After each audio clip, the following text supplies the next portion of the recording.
Welcome back. We're here for another install video. We got a few things going on with my RZR now.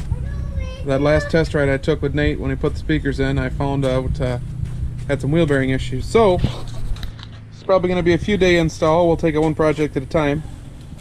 For the wheel bearings, we've got Polaris OEM wheel bearings. It's about time for another oil change. We'll call it the spring oil change. So we bought the kit from our local dealer here. And then, thanks to that constant hot winch issue, the battery went dead a couple times this winter. It froze all the way solid a couple times. I brought it back, but it just won't hold a charge. So, to replace it, we've got an Odyssey Extreme PC 925. And with that, I also purchased the terminal kit. I don't honestly know how this is going to turn out, but I'm going to try to throw it on there and see what happens. So stick around. Let's get to work.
Well, the first project we're going to tackle today is going to be the battery.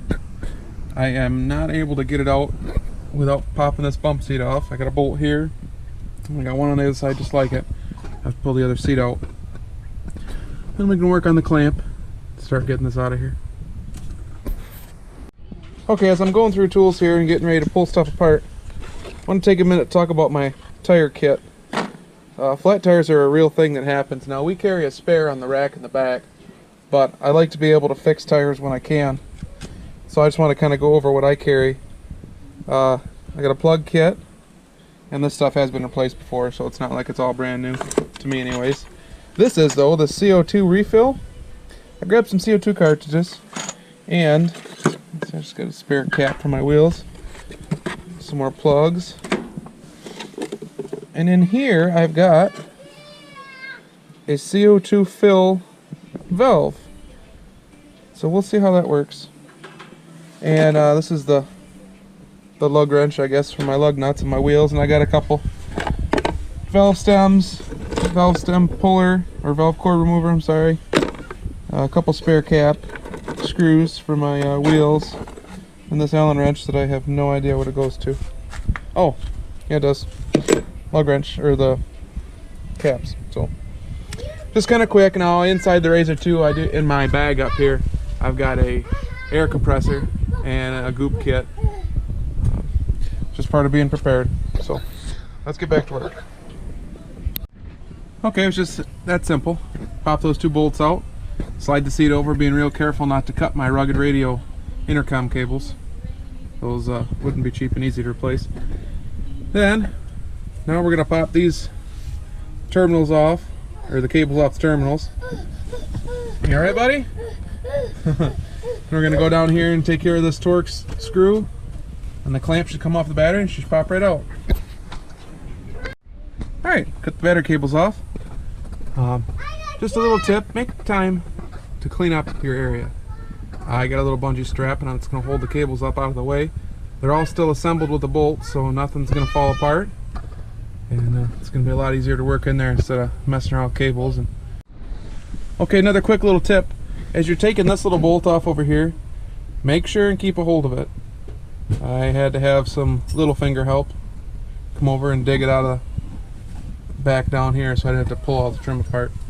Also, we're going to find a sand toy or some type of small shovel here to take care of the sand and dirt that's been building up for the last couple years. So, moving on. Okay, got it pretty much cleaned out. Coincidentally, the Allen wrench I had in my tire kit box fits the top of these just right. All it is down in there is an Allen wrench, and it screws down into the top of the battery. Do not over torque this, because if you break it, I'm assuming you have to get a whole new battery. So let's try and throw it in. Okay, I made short work of that project. The only problem we're having here is all the extra space we've got. So I'm going to have to figure out something to wedge in there to kind of keep this from bouncing around. So I'll let you know what I figure out. Okay, so I think we're problem solved. I looked it up. It's there's an OEM Polaris part number here. Not sure what it is, so we'll just call this a custom job, and something that's easily replaceable if it gets damaged or rotten, because this is definitely something that you want to check on once in a while, especially when you power wash things out, make sure everything's good to go. So we'll be able to keep an eye on it. And honestly, looking as thin as this battery is, we almost could have mounted it right here, but there's really no options for that at this point. There is a dual battery setup that I would like to look into in the future, but that is a future project. So let's move on. Okay, a couple days later, you missed it. We had about 3 inches of snow that came down that next day, so we were not able to continue on. I guess we could have, but I'm kind of a fair weather driveway mechanic here, at least right now when I can be. Next project is we're going to change oil. I know it's kind of simple, and if you got a razor you've probably done it, but we're going to go over just the steps and the tools you need, and then we're going to get right into the wheel bearings and get those pressed out and replaced and greased. So we'll catch up in a second. Okay, to drop the drain plug out, you're going to need a number 8 hex key, Allen head, whatever you want to call it. I'm sure I got that wrong. Might be like some kind of like an Allen wrench bit. Yeah, it's like Allen head, whatever you want to call it. And it's right here, right in the middle.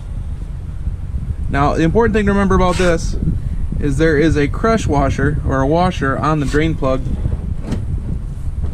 You gonna hold the camera for me? Sure. There's a washer on this drain plug you've got to make sure not to lose, because if you try and put it back together without it, it's gonna leak. I remember being this tight. Yeah, I thought it was easier this time. Jeez. Okay, now that we got it broke loose, all we got to do, Just keep twisting it. very carefully. Remember, we're not going to lose that washer, so we're going to be careful when we drop this out of here. Perfect. Didn't lose it. It might not be on there.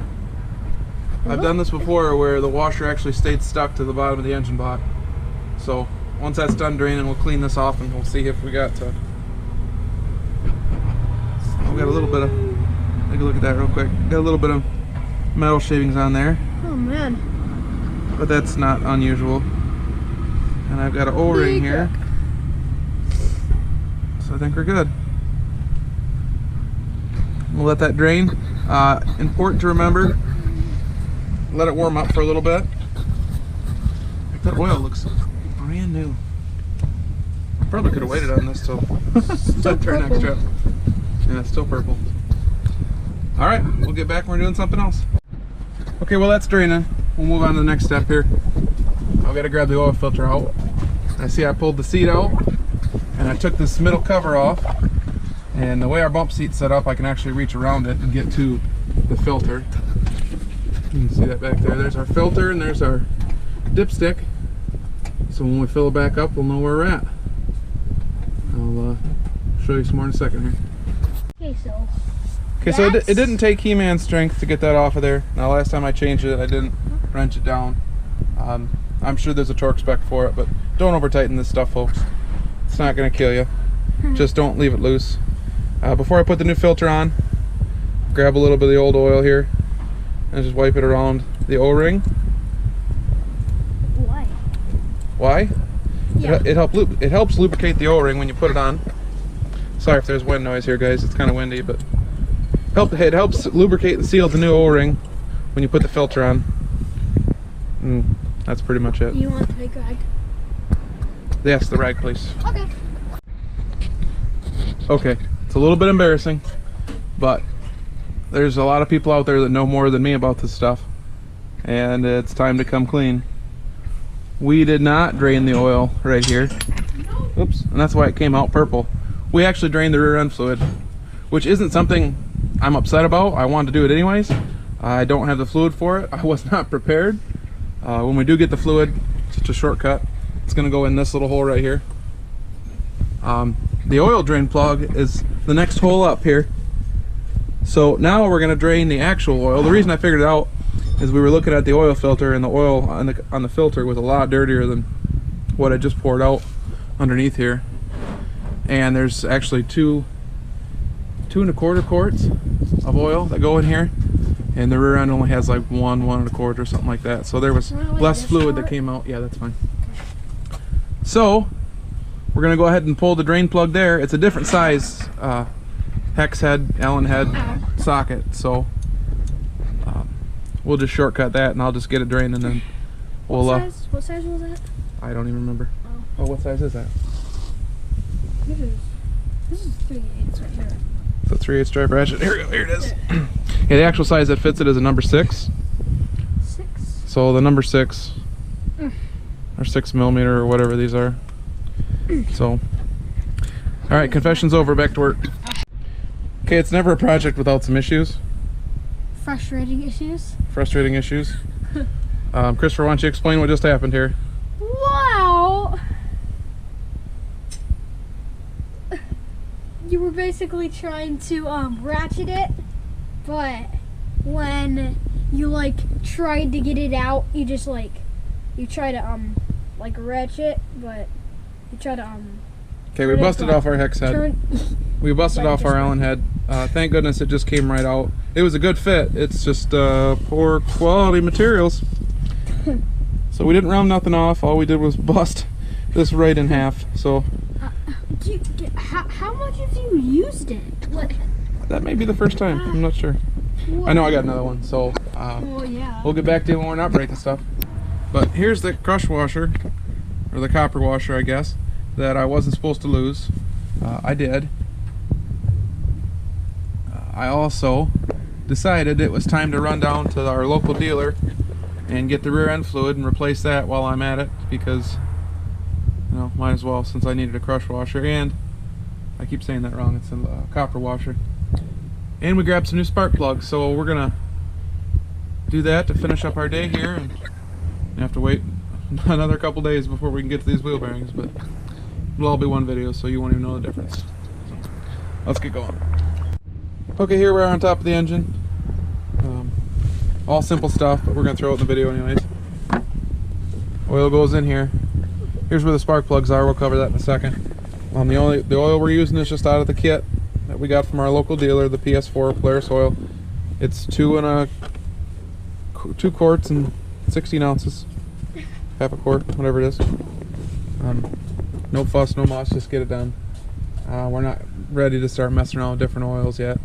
I may do some research in the future here, but for now we're gonna stick with Polaris stuff and get her done.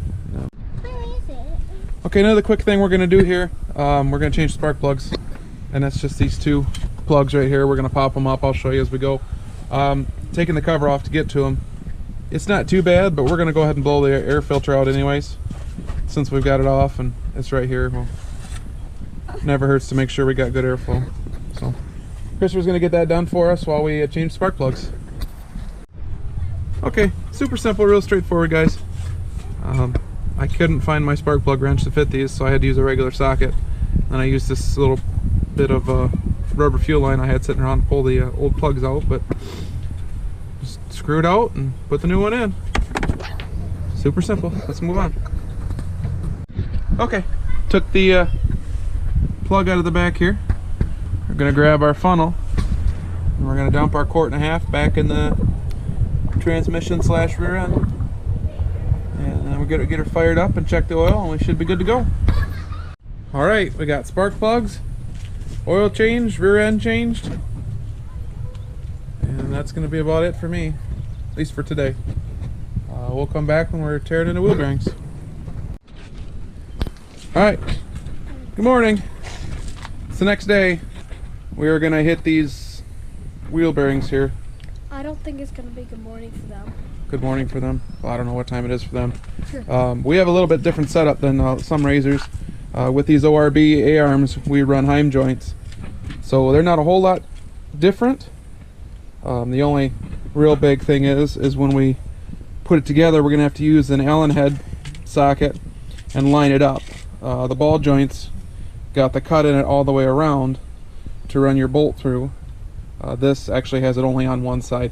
I'm sure it makes it more durable, but it also makes it kind of a pain in the butt. So let's get working.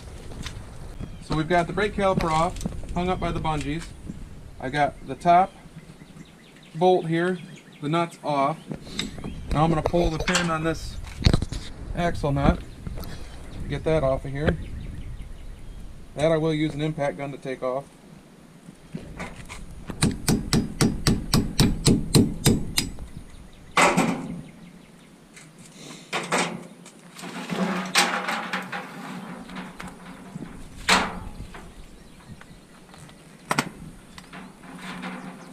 Still way too close.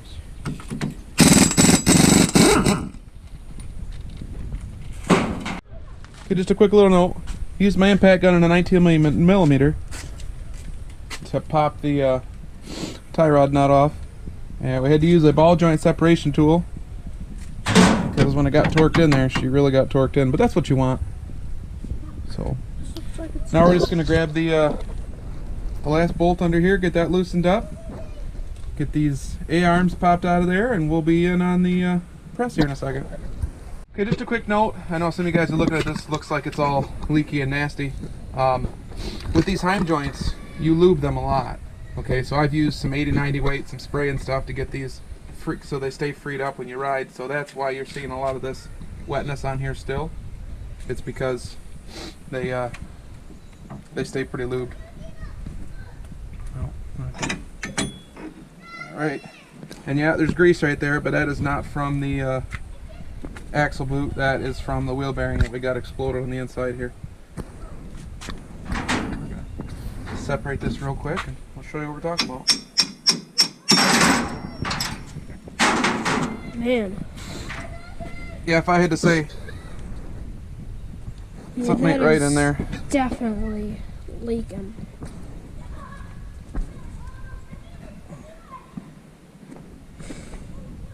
Leave that seems to be alright, but yeah, something ain't right in there for sure, but we'll get her swapped out. Okay, first off, let me apologize for the disgusting garage. Between the flood and the tornado last year, I have not been able to catch up with my garage stuff, so that out of the way. Down here we got a snap ring. I'm just going to cut to having it out, but we go in here, we'll snap off the snap ring, and then we'll get set up on the press.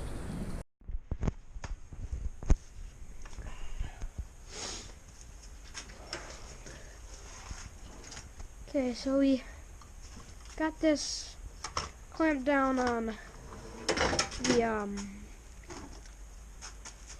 thingy now, bench vise thing, but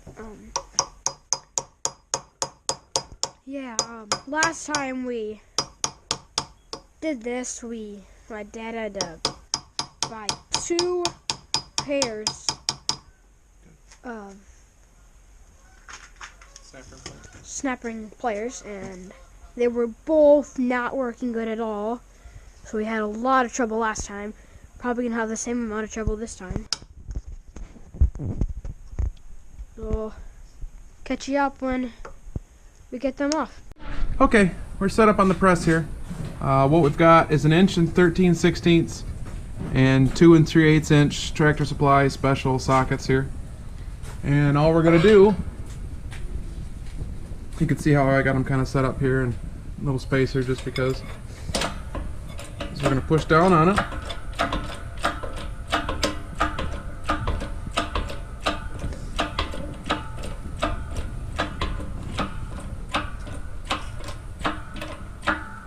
till it gets solid, because you'll know you're pushing bearing against or socket against bearing against socket down there. And then we'll let it up and pop it out.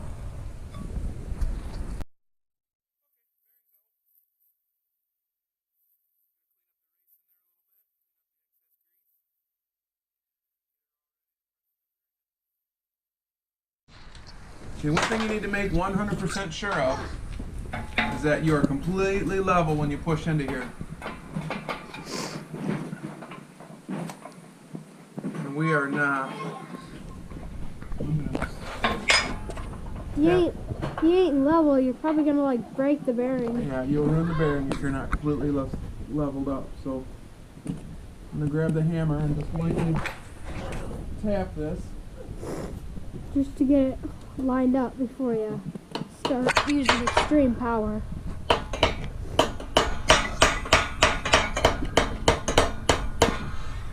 Just enough. Get everything nice and level here. If you push it in sideways and damage your bearing, that's on you. For sure. We need to adjust our plate here.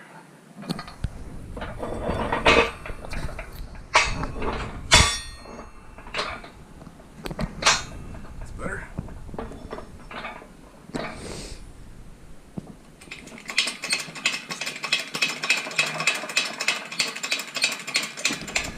Make no mistake, this press has the power to ruin your bearing for sure.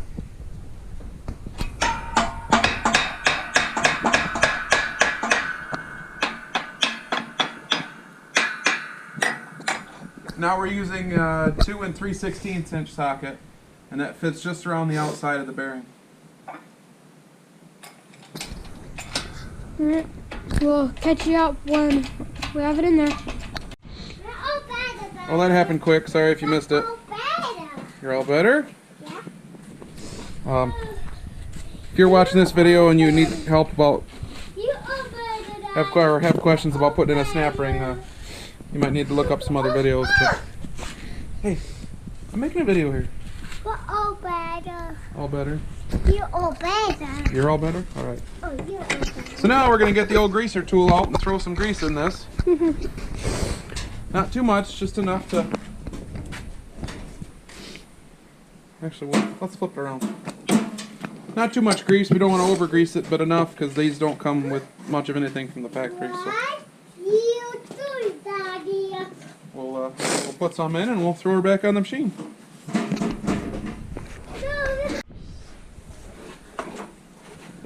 Got the old greaser. I got you.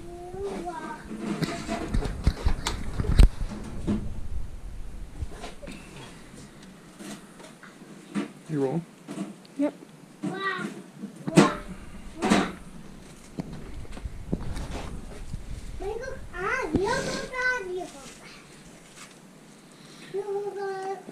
Like I said, you don't want to over-grease this.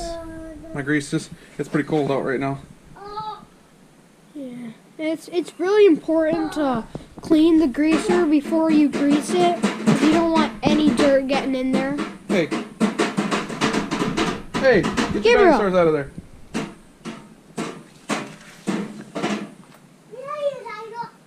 Give it a couple pumps all the way around. Because if you got dirt in there when you're running, it could really damage your bearing, and it's, We wasted our time doing all this work here. Yeah. So. You'd just have to put a whole new bearing in again. Yeah. Yep, a few squeezes all the way around.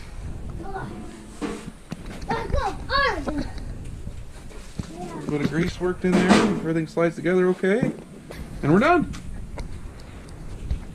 Okay, so what I like to do is just throw this bolt in here on the top. Make sure you put it in on the right side. Just to kind of hold everything together, we'll kind of thread the nut on here a little bit. Keep it from falling off.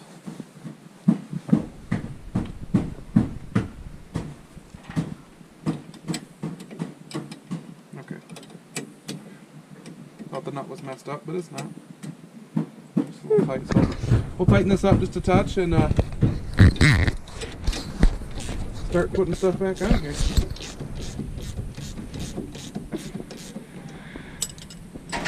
It's up to you what you do first, second, last, whatever. I'm going to put the axle nut on here, again, just to keep everything. Yeah, just giving you a step-by-step of how we do it. What? I gotta go on. You want the glove on? Yeah. That's a dirty glove. Just probably throw that in the trash. We will get the torque wrench out for this here in a little bit. And torque the axle nut down. Everything else I kind of go by feel. I've done it enough times. As you've seen from the intro, we had a complete rebuild on the front. Not sure if I'm ready to tell that story yet, but we had to do all the A-arms and everything in the front here, so. We got new axles and Axles, A-arms, tree yeah, kickers. from that other axle install video. So, Didn't you do an axle install video did I do an axle? with these? The new No, Rhino axles? I did not. Oh, you didn't? No. Okay, never mind. No axle intro. I mean, axle install No. intro.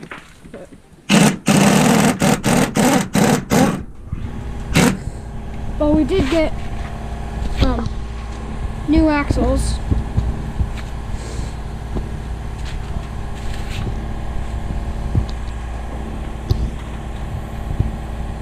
But we did do an install video on the drive line. Don't you think we should have done a axle install video? Well, probably should have. That was back before I wanted to do a lot of installs.